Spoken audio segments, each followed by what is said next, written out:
ओम शांति। 7 जून 1970 बाबा के अव्यक्त मधुर महावाक्य। मुरली का टाइटल है दिव्य मूर्त बनने की विधि। बाबा कहे, नयनों द्वारा क्या देख रहे हैं? आप सभी भी नयनों द्वारा देख रहे हो। बाप दादा भी नयनों का आधार ले देख रहे हैं। बाप दादा क्या देखते हैं?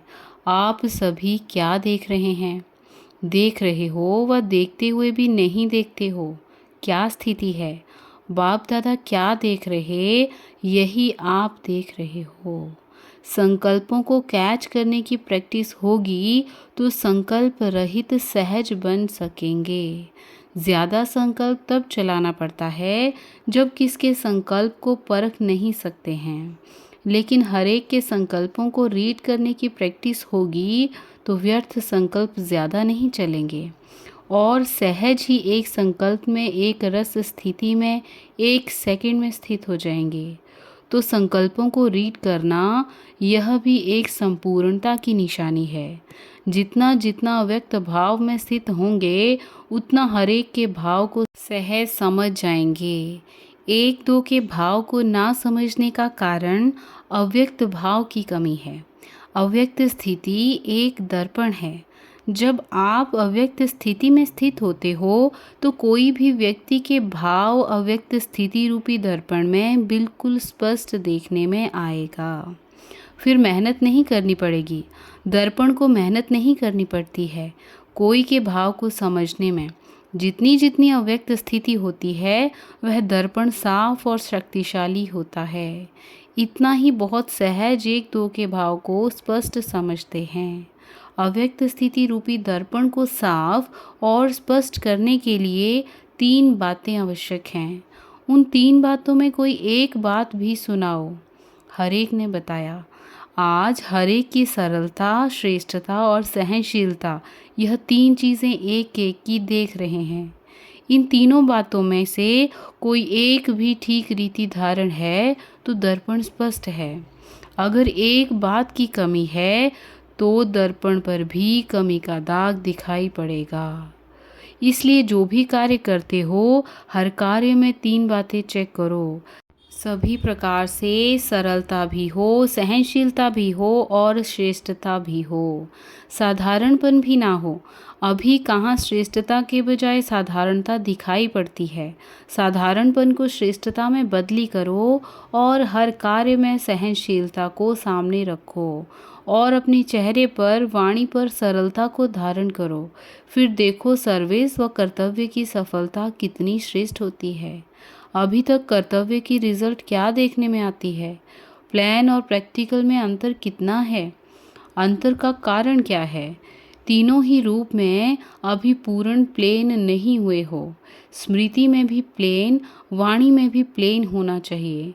कोई भी पुराने संस्कार का कहाँ दाग ना हो और कर्म में भी प्लेन अर्थात श्रेष्ठता। अगर प्लेन हो जाएंगे तो फिर प्लान और प्रैक्टिकल एक हो जाएंगे। फिर सफलता प्लेन माना एरोप्लेन की माफिक उड़ेगी। इसलिए हर बात में मनसा वाचा कर्मणा और छोटी बात में भी सावधानी चाहिए। मन वाणी कर्म में तो होना ही है, लेकिन उसके साथ साथ यह जो अलौकिक संबंध हैं उसमें भी प्लेन होंगे तो सर्विस की सफलता आप सभी के मस्तक पर सितारे के रूप में चमक पड़ेगी। फिर हर एक आप एक एक को सफलता का सितारा देखेंगे। सुनाया था ना कि स्लोगन कौन सा याद रखो, सफलता हमारा जन्म सिद्ध अधिकार है। फिर तुमको कोई भी देखेंगे तो उनको दूर से दिव्य मूर्त देखने में आएंगे। साधारण मूर्त नहीं, लेकिन दिव्य मूर्त। आजकल बहुत सर्विस में बिजी हो, जो कुछ किया बहुत अच्छा किया। आगे के लिए सफलता को समीप लाओ। जितना जितना एक दो के समीप आएंगे उतना सफलता समीप आएगी। एक दो के समीप अर्थात संस्कारों के समीप, तब कोई भी सम्मेलन की सफलता होगी। जैसे समय समीप आ रहा है वैसे सभी समीप आ रहे हैं, लेकिन अब ऐसी समीपता में क्या भरना है? जितनी समीपता उतना एक दो को सम्मान देना। जितना एक दो को सम्मान देंगे उतना ही सारी विश्व आप सभी का सम्मान करेंगी। सम्मान देने से सम्मान मिलेगा, देने से मिलता है ना कि लेने से। कोई चीज़ लेने से मिलती है और कोई चीज़ देने से मिलती है।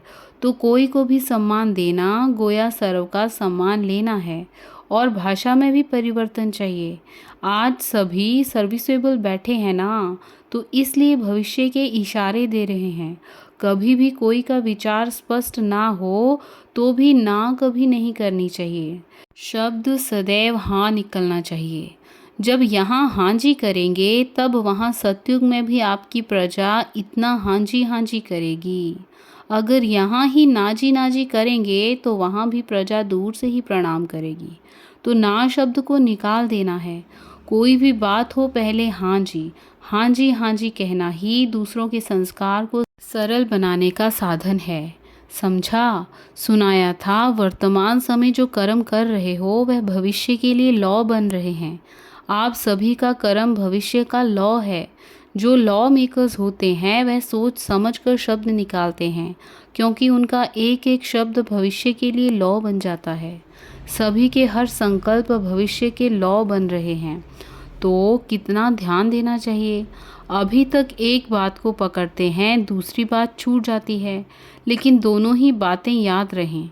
कभी विधि को पकड़ते हैं तो विधान को छोड़ देते हैं, कब विधान को पकड़ते हैं तो विधि को छोड़ देते हैं। लेकिन विधि और विधान दोनों के साथ ही विधाता की याद आती है। अगर विधाता ही याद रहे तो विधि और विधान दोनों ही स्मृति में साथ रहेगा। लेकिन विधाता भूल जाता है तो एक चीज़ छूट जाती है। विधाता की याद में रहने से विधि और विधान दोनों साथ रहते हैं। विधान को भूलने से कभी विधान छूट जाता है तो कभी विधि छूट जाती है। जब दोनों साथ रहेंगे तब सफलता गले का हार बन जाएगी। अच्छा, आज बहुत शिक्षा दी। यह स्नेह है, क्योंकि बाप दादा समान बनाना चाहते हैं। समान बनाने का साधन स्नेह हुआ ना। कुमारियों का पेपर तो अब लेना है। साहस को प्रत्यक्ष रूप में लाने के लिए साहस में बहुत बहुत शक्ति भरनी है। अब कितनी शक्ति भरी है वह पेपर लेंगे। अच्छा, पार्टियों के साथ बाबा कहे, जितना जितना अपने को सर्विस के बंधन में बांधते जाएंगे तो दूसरे बंधन छूटते जाएंगे। आप ऐसे नहीं सोचो कि यह बंधन छूटे तो सर्विस में लग जाएं। ऐसे नहीं होगा। सर्विस करते रहो। बंधन होते हुए भी अपने को सर्विस के बंधन में जोड़ते जाओ। यह जोड़ना ही तोड़ना है। तोड़ने के बाद जोड़ना नहीं होता है। जितना जोड़ेंगे उतना ही टूटेगा। जितना अपने को सर्विस में सहयोगी बनाएंगे उतना ही प्रजा आपकी सहयोगी बनेगी। कोई भी कारण है तो उनको हल्का छोड़कर पहले सर्विस के मौके को आगे रखो। कर्तव्य को पहले रखना होता है। कारण होते रहेंगे, लेकिन कर्तव्य के बल से कारण ढीले पड़ जाएंगे। माताओं के जो संगठन बने हुए हैं उनमें घुस जाओ। मेंबर बनने से फिर कईयों को आप समान बनाने का चांस मिलेगा। संपर्क में आने से ही चांस मिलेगा। अभी माताओं की संस्थाओं में आप लोगों का नाम बाला नहीं हुआ है। प्रवेश गुप्त वेश में पांव रखो, फिर वह तुम्हारे बन जाएंगे। भटकी हुई माताओं को राह बतानी है तो फिर माताएं जो बेचारी सितम सहन करती हैं उन्हों को भी आप बचा सकेंगे। कई माताएं सहारा चाहती हैं, उन्हों को सहारा मिल जाएगा। तो यह सर्विस कर कमाल दिखाओ, फिर देखो कितने हैंड्स मिलते हैं। बहुत समय की यह बात प्रैक्टिकल में लानी है। जैसे वह एशलम माना शरण देते हैं ना, वह है अनाथ आश्रम। यह तो सनाथ आश्रम है। अच्छा, अव्यक्त स्थिति का अनुभव होता है। एक सेकंड भी अव्यक्त स्थिति का अनुभव होता है तो उसका असर काफ़ी समय तक रहता है। अव्यक्त स्थिति का अनुभव पावरफुल होता है। जितना हो सके उतना अपना समय व्यक्त भाव से हटाकर अव्यक्त स्थिति में रहना है। अव्यक्त स्थिति में सर्व संकल्प सिद्ध हो जाते हैं। इसमें मेहनत कम और प्राप्ति अधिक होती है, और व्यक्त स्थिति में स्थित होकर पुरुषार्थ करने में मेहनत अधिक और प्राप्ति कम होती है। फिर चलते चलते उलझन और निराशा आती है। इसलिए अव्यक्त स्थिति से सर्व प्राप्ति का अनुभव बढ़ाओ। अव्यक्त मूर्त को सामने देख समान बनने का प्रयत्न करना है। जैसा बाप वैसे बच्चे, यह स्लोगन याद रखो। अंतर ना हो, अंतर को अंतर्मुख होकर मिटाना है।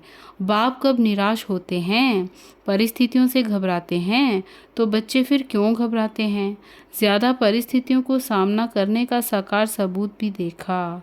कभी उनका घबराहट का रूप देखा? सुनाया था ना कि सदैव यह याद रखो कि स्नेह में संपूर्ण होना है। कोई मुश्किल नहीं है, स्नेही को शुद्ध बुद्ध रहती है।